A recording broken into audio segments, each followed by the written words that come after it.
And if you have based your whole personality, your whole life plan, your whole business plan on being just like somebody else or trying to outcompete or compete against somebody else, you are going to hit that breaking point because you can only mimic so far.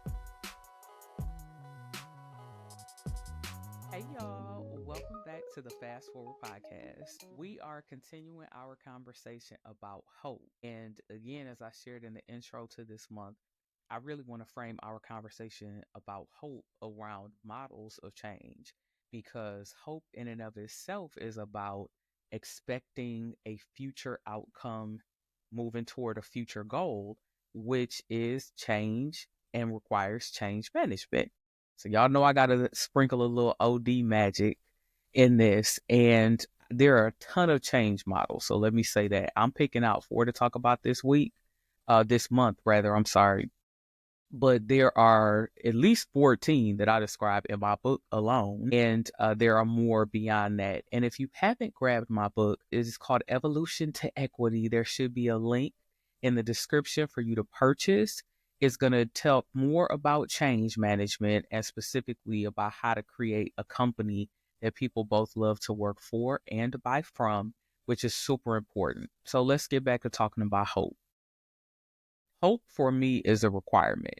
I don't care how difficult things are, how dark it is, how unreasonable the transition has been, you have to have hope. There's no way that you're going to be able to make it, especially as an entrepreneur and a senior leader. It's just not going to be able to happen. And sometimes, we expect to hope for huge things, but sometimes your hope might just be like a little something. I hope, and my goal is to be able to do the dishes this week. Anybody who has been in the throes of depression or a depressive episode, sometimes that can feel like a monumental task.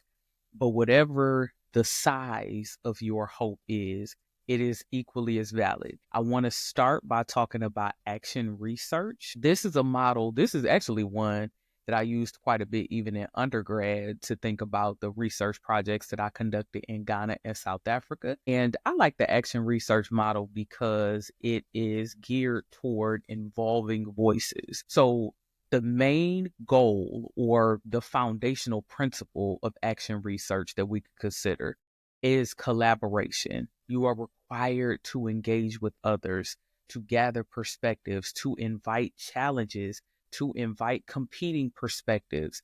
And I like that because sometimes we hope for something that quite honestly is too small. And by engaging with other people, they can push us. I call them my sandpaper people, but they can push us and challenge us. And we're like, you know what? Okay, I'm going to think of this thing instead. That has happened to me a lot in business. So I'll take the Synapse Institute, for example. When I first created the Synapse Institute, I had a very specific goal for what I wanted it to accomplish. And I was like, okay, I'm going to design this school, build it up, and it's going to look good to this particular type of customer. And I stood it up, launched it, and nobody bid. And so I was like, okay, where the customers at though? Like, where the money? I quickly realized that I was thinking too small, and in having conversations with other people and them giving me advice or talking to me, even without knowing they were giving me advice on that, but just talking to me about the value that I provide, I realized I could be doing something different with this. The dopest part about this, and this relates back to action research, is that action research doesn't suppose that you come into the model or come into the environment without a hypothesis or some foundational thought. So this is not just open field day thinking anything. You come in with a thought, but you are open to, again, engaging voices, bringing in agreement, challenges, new perspectives that then allow you to test new hypotheses and refine your hypotheses and refine your ideas. And that is so important with hope because remember, I mentioned in the intro for this month that you aren't just the only person or thing that's changing. The world is also changing around us. And with the world changing around us, we have to be dynamic. We have to be open. We have to be willing to navigate the waters in such a way that we don't lose ourselves, but we also don't lose the possibility of progress. Because no matter how much I wanted the Synapse Institute to work out in this one particular way, it just was not gonna work. Period. Like it wasn't gonna work for that right then because the landscape was changing so much. And because I was willing to listen, even again, it was like breadcrumbs with different people. And then finally I prayed about it and I felt that I had an opportunity to reframe this foundation to be something that could be much more sustainable, lucrative, and honestly, that would free me up to do more over time. I had never considered that before. So here are the steps to the model. And you're going to see me looking over here because I took notes, of course. Again, the main win of the action research model is collaboration. And so there are 5 major phases of this, and that is to first diagnose, and I could even call that hypothesizing. Then you want to plan, take action, third, evaluate, and then reflect. So this is important because when we are involving other people, it is very easy to experience scope creep, vision creep, mission creep. Because when you are hearing from other people, you start veering off even just a little bit. So coming into it with that diagnosis of here's what I believe, here's what I want to accomplish, it helps you to not go off center too much. Now, sometimes you might end up changing the goal after so many iterations, but if you have appropriately designed the target for your hope, one person's opinion shouldn't throw you off your square that much that fast. And I like the action research model because it requires that deep reflection, the pondering, again, processing of different opinions, chewing on things that is needed because you will find that you need to eat the meat and spit out the bones. So every opinion is not equally as valid. And I also want to say this, I think I take for granted because I do so much research. Everybody does not recognize that you do not have to take the whole of someone else's argument. So one of the things that I love about grad school in particular is that when we're working on capstone papers, dissertations, theses, etc., you have to do something called a literature review. And with a literature review, you are reviewing literature that is not just about your topic, but it's also reviewing things about your methodology. It could be reviewing things from your foundational framework that you're using to measure. Any little part of your research is included in that literature review. And I love that because I'll just take my dissertation, for example. When I first started the program, it's been a long time, child, but when I first started the PhD program, there was almost no scientific research about my topic. And so when I was looking for articles to review in my literature review, I didn't have the chance to say, oh, this person already researched this and here's what they found. Instead, I had to say, oh, here are examples of someone who used the same methodology I'm considering. Here's what I like about that. Here's what I don't think would be helpful. Here is the way they presented their information. I didn't consider that. I think that that could be helpful to me, or I don't think it would be a fit for that audience. Again, I think we take for granted how powerful that can be because I don't have to like someone's hope.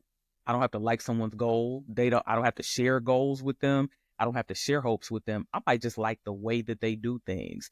And I find that a lot with people. So in particular with celebrities, this will be a good exercise for you. Instead of allowing yourself to just be wholly influenced where, okay, so-and-so is wearing this outfit, I'm going to wear that exact outfit.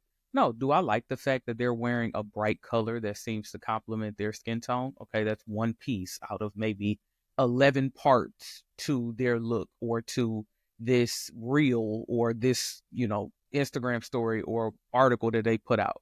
I just like this part. If there is a writer that you love, instead of saying, okay, I'm going to mimic their writing style, try saying, I love the fact that they use allegory. I love the fact that they use alliteration. I love that alone was alliteration too, a little bit. I like the fact that they do a great job at personifying environments. So instead of just talking about people and making people a main character, maybe they make the city the main character or the weather a main character.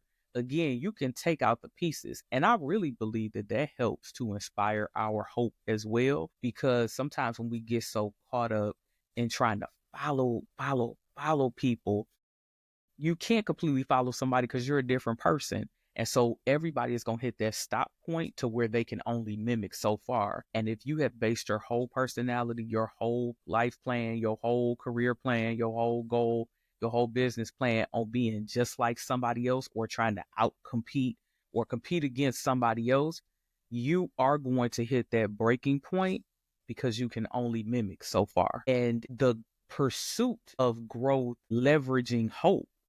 So again, we taking hope to get to somewhere. The pursuit of that growth should be centered on the best of what you can accomplish, not what you can do better than somebody else. Because again, you might be coming up with something that doesn't exist. I feel that way about my company. I feel that way about what I'm doing. What I'm trying to accomplish in this world, I don't think that anybody else in the world has ever done it like this. Now, this could just be my little arrogance thinking I'm, the stuff, I don't know. But I am convinced that what I got going on, you can't touch it. But I still find inspiration from seeing other people. And then I'm requiring myself to take stock, reflect, sit with it, chew on it, extract and distill out the parts I want to use, and then keep it pushing. That keeps me honest to myself. Couple other points I wanted to make with this. So there are actually 3 types of action research. There is operational, or what's considered technical action research, collaboration action research, and then critical reflection or retroactive research. Again, I'll trust y'all to go look up the definitions for each of those 3, but the one I really want to talk about is critical reflection or retroactive. And I think that this is important because, especially when you are the first in your family to do something, I think, and I feel like this, especially for my generation, for us millennials, who now, again, we in middle age, we have become addicted to feeling like we are fighting the power, that nobody else is done, nobody else can help us, nobody helped us get where we were. And we don't realize that, yeah, you might be the first person to do what you're doing in whole in your family, but there are parts of your family's genealogy and history that you are reconciling and repeating. So here's how that shows up in my own life. I am one of the first entrepreneurs in my family. When I finish this degree, I will be the first person to get a PhD in my family. I probably am the second, maybe the third person in my family to have gone up the career ladder as high as I did when I worked in house. I say that to say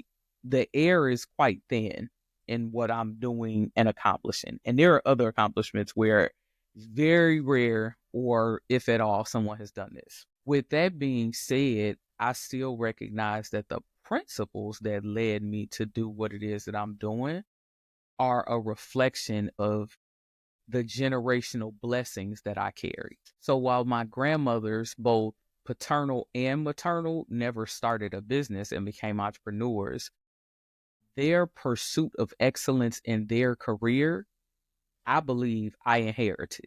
So when I think about how my uncle describes the way my paternal grandmother was awesome at what she did and well respected and commanded a room and commanded the respect of her employers, I'm like, yeah, I see myself in that. That's me. My grandmother's pursuit of professional development and continuous improvement. I remember her telling me when I was a kid, because we would just talk all the time. I told y'all my grandma raised me. And so she shared with me that she went and got cooking certificates in international culinary arts. So I think she said she got a certificate in being able to cook Chinese food. And it was 2 or 3 other cultures' food that she went and took classes to learn and got paperwork to learn how to do it, to master and become proficient in that. I carry that, right? And so again, even though their work and their proclivity for improvement and proclivity toward excellence was applied in a different way, the spirit of that, the heart of that, that principle and that trait, I have that too. And I think that That critical reflection or retroactive action research will help you distill down not the generational curses you carry, because a lot of us are aware of those, but to know those generational blessings too. I discovered about my father before he passed, and we actually got a chance to talk about it, that he loved to cook too. And I had kind of heard that, even about the arts. I had heard that he used to write songs and folks would encourage him to go to Motown and submit stuff, because y'all know I'm from Detroit. So this was back when you could just go up to Motown and be talking about got some songs to write and hope they'll put you on. And I got to talk to him about that. And he did love cooking. Apparently, he cooked in the military. And that was part of his job. If not I think it was his whole job in Vietnam. And he worked as a caterer at one point and just things like that. And that was so interesting to me because I love to cook. And that's an outlet for me and that creativity and what that does for me. And he was giving me recipes for some things. And I realized that I'm not on an island as much as I thought I was. Again, no, other people might not be entrepreneurs necessarily, but that doesn't mean that I don't carry a part of them. And that retroactive action research, even just on your own family, I think is going to be pivotal. The other place where action research is going to be really important, and this is especially true for senior leaders who work in legacy organizations that have been around for a long, long time, whether it's government, private sector, or even now, you might be tech startups that's been around for a long time. Every past action or plan or accomplishment is not meant to be dismissed. So we love to break things and, we need to change this. No, sometimes that didn't work for a reason. Like sometimes they tried that, couldn't get it done, and that need to teach you something, because you probably shouldn't be doing that too. And the arrogance I think sometimes we carry into change, that can destroy our hope too, because sometimes we make things way too difficult in the pursuit of feeling smart or feeling like we better than the people who couldn't get it done before. So I would encourage you that when you are thinking about, again, how you want to move forward, so we are hoping for the future, it's okay to reflect backward a little bit and get perspectives. Talk to people. Again, the point of action research is collaboration. Talk to people. Find out what worked, what didn't work. And not just for the final outcome. It could be the methodology, the communication standards, how you showed up. If you put things in writing versus having verbal conversations, how you sequence steps, what external influences you allow yourself to be influenced by, who you talk to from the ecosystem that's outside the organization. All of those things are important to the story as well. So that's what I got for action research. Let me know down in the comments, have you ever applied this model? Do you have any experience in it, either in work or in your personal life? And if so, what did that do for you? How did you find that shifted your ability to hope for and navigate change? Let me know down in the comments. And also, what are some generational blessings that you could conduct some action research on and reflect and grab those nuggets and apply forward? Let me know down in the comments. And of course, be sure to like, share, and subscribe. And I'm going to catch you in the next one. Bye.